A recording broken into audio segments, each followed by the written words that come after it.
अभिनंदन करता हूं। योगिता जी ने ठीक ही कहा है कि देश की पार्लियामेंट में प्रधानमंत्री जी ने समस्त अपोजिशन के साथ चर्चा करते हुए उनसे आग्रह किया था कि अपोजिशन इस बिल को अपना समर्थन जरूर दे। और ये कोई क्रेडिट का मामला नहीं है। महिलाओं को लंबे समय से जो उनकी मांग चली आ रही थी कि 33% आरक्षण लोकसभा और विधानसभाओं में दिया जाएगा,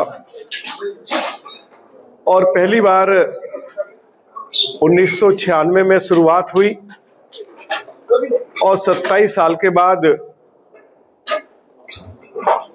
2023 में देश के यशस्वी प्रधानमंत्री श्री नरेंद्र मोदी जी के नेतृत्व में महिलाओं को 33% आरक्षण देने का बिल पास हुआ। अब जो कमी या खामी रह गई थी उसको भी दूर करना था। प्रधानमंत्री जी ने अपोजिशन से आग्रह किया कि इस बिल को पास करवाइए, क्रेडिट हम आपको भी देंगे। अखबारों में भी विज्ञापन देना पड़ा तो अखबारों में विज्ञापन देकर पूरे विपक्ष को क्रेडिट दिया जाएगा, सम्मानित किया जाएगा। और प्रधानमंत्री जी की ओर से पूरे विपक्ष से आग्रह भी किया गया कि आप जिस तरह का भी बदलाव करना चाहते हो हम उसमें बदलाव करने के लिए तैयार है। गृह मंत्री जी ने खड़े होकर यह बात कही। अपोजिशन की तरफ से यह मुद्दा उठाया गया, यह भ्रम फैलाया गया कि यदि डिलिमिटेशन होगा और महिलाओं के लिए 33% आरक्षण पक्का किया जाएगा तो साउथ में नुकसान होने वाला है। गृह मंत्री जी ने आंकड़ों के साथ ये जानकारी दी कि साउथ के किसी राज्य में भी लोकसभा और विधानसभा में जितनी सीटें हैं उसी अनुपात से, बल्कि कुछ सीटें बढ़ सकती हैं। लेकिन जो ये प्रचार किया जा रहा है कि साउथ के राज्यों में देश की पार्लियामेंट और प्रदेश की विधानसभाओं में नुमाइंदगी कम हो जाएगी, तो उनके उस भ्रम को भी दूर किया गया। एक बार सवाल उठा 543 में कर दीजिए, उसके लिए भी गृह मंत्री जी ने कहा कि हम तैयार हैं। लेकिन विपक्ष ने बिल का विरोध किया और जब जब मोदी जी ने राष्ट्र हित में कोई भी कदम उठाया है, कांग्रेस हो और उसके सहयोगी दल हो, उन्होंने देश के साथ गद्दारी की है। जब धारा 370 हटाई गई उसका विरोध कांग्रेस और कांग्रेस पार्टी के सहयोगी दलों ने किया। भगवान राम मंदिर का विरोध विपक्ष ने किया। 3 तलाक का बिल जब लाया गया कि मुस्लिम महिलाओं को सम्मान मिल सके, उसका विरोध भी कांग्रेस और कांग्रेस पार्टी के सहयोगी दलों ने किया। तो जब जब मोदी जी देश हित में कोई कदम उठाते हैं या पाकिस्तान के अंदर घुसकर पाकिस्तान की जिस तरह से ठुकाई की, तो हमारी फौज की वीरता पर भी कांग्रेस पार्टी ने, उनके सहयोगियों ने कहीं ना कहीं उंगली उठाई है। और यही कारण है कि पिछले लंबे समय से, चाहे लोकसभा का चुनाव हुआ हो, चाहे विधानसभा के चुनाव हो रहे हैं, और चुनावों में लोगों के आक्रोश को इनको झेलना पड़ रहा है। मोदी जी ने हमेशा देश की महिलाओं को सम्मान दिया है। आज दिल्ली की मुख्यमंत्री आदरणीय बहन रेखा गुप्ता जी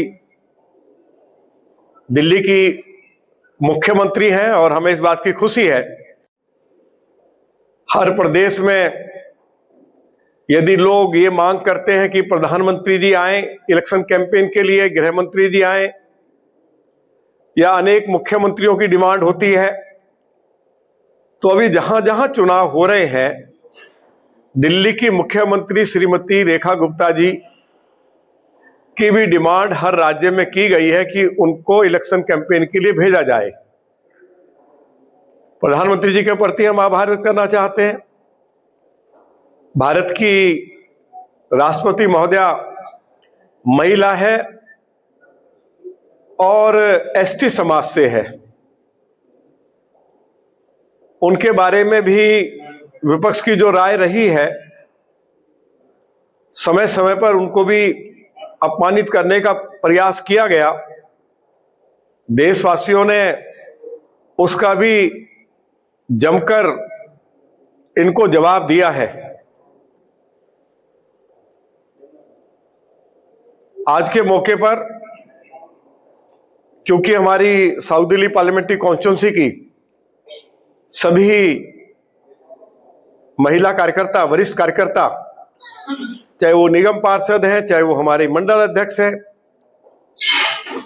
चाहे जोनल कमेटीज में पदाधिकारी हैं, आज सभी हमारी बहनें इस प्रेस कॉन्फ्रेंस में सम्मिलित हुई हैं। मोदी जी की यही इच्छा थी कि देश भर में जो नगर निगम है या पंचायतें हैं, उसमें 50% आरक्षण महिलाओं को मिल गया है और देश की पार्लियामेंट में भी महिलाओं को 33% आरक्षण मिल जाए। अभी लोकसभा में महिलाओं का जो रिप्रेजेंटेशन है लगभग 14.94% है, और यदि ये बिल पास हो जाता तो महिलाओं की 18% और संख्या देश की लोकसभा में बढ़ जाती। हमें इस बात की भी खुशी है और हम मोदी जी के प्रति आभार व्यक्त करना चाहते हैं कि जब 26 जनवरी को परेड निकलती है तो उसका नेतृत्व भी एक महिला नेत्री करती है। ये हम लोगों के लिए खुशी की बात है। और जब पाकिस्तान पर हमला हुआ तो आपको मालूम होगा कि आर्मी की 2 महिला ऑफिसर्स जो है उस पूरे युद्ध का कहिए संचालन कर रही थी या देशवासियों को उसके बारे में पल पल की खबर दे रही थी। वो पूरे देश ने देखा है। तो मोदी जी ने हमेशा महिलाओं को भरपूर सम्मान दिया है। देश भर में जो हमारे गरीब लोग हैं उनको लगभग 4 करोड़ घर बनाकर दिए हैं, जिनको उन घरों का मालिक बनाया गया 70%। तो मोदी जी के प्रति हम आभार व्यक्त करना चाहते हैं। उज्ज्वला योजना के तहत पूरे देश भर में महिलाओं को रसोई गैस के सिलेंडर उपलब्ध कराए गए हैं और दिल्ली के अंदर भी हमारी सरकार ने, श्रीमती रेखा गुप्ता जी की सरकार ने, होली और दिवाली पर, अब क्योंकि होली का त्योहार अभी अभी संपन्न हुआ, मैनिफेस्टो में ये वायदा हमने किया था, क्योंकि मैं मैनिफेस्टो कमेटी का चेयरमैन था, कि होली दिवाली पर महिलाओं को 1 रसोई गैस का सिलेंडर मुफ्त दिया जाएगा। तो इस होली पर गरीब महिलाओं को रसोई गैस का सिलेंडर दिया गया। यदि हमारी सरकार ने ये वायदा किया कि जैसे ही दिल्ली में हमारी सरकार आएगी, वरिष्ठ नागरिक, हमारी महिलाएं जो वरिष्ठ हैं, वरिष्ठ नागरिक हैं, क्योंकि दिल्ली के अंदर आयुष्मान भारत योजना को लागू नहीं किया गया था, वरिष्ठ नागरिकों के लिए श्रीमती रेखा गुप्ता जी की सरकार ने ये व्यवस्था की है, यदि कोई वरिष्ठ महिला बीमार हो जाती है तो 10 लाख रुपए तक का मुफ्त इलाज प्राइवेट हॉस्पिटल्स में और नर्सिंग होम में किया जा सकता है। हमारी सरकार की ओर से कमिटमेंट की गई थी कि महिलाओं के खाते में, जो गरीब महिलाएं हैं, 2,500 रुपए सरकार की ओर से भेजे जाएंगे। जो हाल ही में दिल्ली विधानसभा ने बजट पास किया है, उस बजट में इस बात का प्रोविजन किया है कि महिलाओं के खाते में जल्दी ही 2,500 रुपए आर्थिक सहायता के रूप में श्रीमती रेखा गुप्ता जी की सरकार की ओर से भेजे जाएंगे।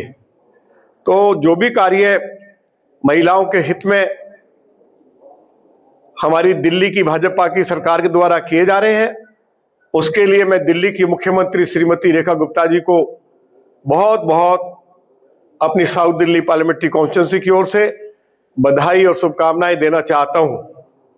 और जिस तरह का गुस्सा महिलाओं में दिखाई दे रहा है, मैं आज स्पष्ट कहना चाहता हूं कि अभी जब वेस्ट बंगाल हो, चाहे तमिलनाडु हो, चाहे आसाम हो, ये तो बड़े राज्य हैं, जब इसके चुनाव के नतीजे आएंगे तो अपोजिशन को मालूम हो जाएगा कि हमने महिलाओं को 33% आरक्षण देने में जो अड़ंगा लगाया, तो महिलाएं जो हैं इस चुनाव में, जो भी ये वो पार्टियां हैं जिन्होंने इस बिल का विरोध किया है, तो उनके खिलाफ महिलाओं के मन में भारी आक्रोश है। और वो गुस्सा जब चुनाव के नतीजे आएंगे तो अपोजिशन को देखने को मिलेगा। ये बात मैं स्पष्ट कर देना चाहता हूं। मुझे इस बात की खुशी है कि हमारे दोनों जिलों की तरफ से महिलाओं की ओर से जबरदस्त देवली रोड पर बड़ा भयंकर प्रदर्शन किया गया था, और उसमें कोई भारतीय जनता पार्टी के साथ जो जुड़ी हुई महिलाएं हैं केवल या पदाधिकारी हैं, उससे अलग हटकर अनेक सामाजिक संगठन और बहुत सारे महिलाओं के ऐसे संगठन जो कभी भारतीय जनता पार्टी के साथ जुड़े भी नहीं, और कुछ महिलाओं का तो यह कहना था कि हम भारतीय जनता पार्टी को पहले वोट नहीं देते थे, लेकिन अब जब भी चुनाव आएगा, चाहे नगर निगम का चुनाव आए, असेंबली का चुनाव, लोकसभा का चुनाव आए, अब हम मोदी जी को ही वोट देने वाले हैं। और इतना वोट देने वाले हैं कि लोकसभा में जब तक भारतीय जनता पार्टी और उसके अलाइज एनडीए के जब 2/3 बहुमत होगा, तो मोदी जी का जो सपना है वो जरूर पूरा हो सकेगा। यही मोदी जी की इच्छा थी कि 2029 में ही महिलाओं को 33% आरक्षण मिल जाए, लेकिन उस बिल को गिरा दिया गया। और हैरानी की बात यह है कि आप महिलाओं के विरोध में कार्य कर रहे हैं, और जब बिल गिर गया, क्योंकि मैं तो लोकसभा में उपस्थित था, तो अपोजिशन के एमपी में थपथपाकर और जोर जोर से हंस रहे थे। आखिर क्या संदेश देना चाहते हैं? पूरी देश के महिलाओं ने देखा है कि एक तरफ बिल के विरोध में वोट करते हैं, और उसके बाद में जब बिल गिर जाता है तो में थपथपाकर उसका स्वागत करते हैं। तो आने वाले समय में राहुल गांधी और राहुल गांधी के साथ जो भी सहयोगी दल हैं, जिन्होंने इस तरह की गद्दारी महिलाओं के साथ की है और महिलाओं के मन में बहुत गुस्सा और आक्रोश भी है, उनको आने वाले समय में महिलाओं का गुस्सा झेलना पड़ेगा। मैं इन्हीं शब्दों के साथ मीडिया के सभी सम्मानित साथियों को बहुत बहुत धन्यवाद देना चाहता हूं, और अपनी सभी बहनों को आश्वस्त करता हूं कि मोदी जी जरूर आने वाले समय में जो 33% आरक्षण लोकसभा और विधानसभा में मिलना चाहिए, वो जरूर कोई ना कोई रास्ता जरूर निकाल लेंगे। चाहे विपक्ष 1 नहीं लाख कोशिशें करे कि ये 33% आरक्षण महिलाओं को ना मिले, तो मोदी जी कोई ना कोई रास्ता निकालेंगे और लीगल एक्सपर्ट्स के साथ भी बाकायदा चर्चा चल रही है कि क्या रास्ता निकल सकता है। और मोदी जी जब कोई घोषणा करते हैं, जब कोई कमिटमेंट करते हैं, चाहे जो कुछ उनको करना पड़े, वो अपनी कमिटमेंट को जरूर पूरा करते हैं। मैं इन्हीं शब्दों के साथ देश के यशस्वी प्रधानमंत्री आदरणीय मोदी जी के प्रति बहुत बहुत आभार व्यक्त करना चाहता हूं और दिल्ली की मुख्यमंत्री श्रीमती रेखा गुप्ता महिलाओं के कल्याण के लिए जो कुछ कर रही है उनके प्रति भी धन्यवाद करता हूं।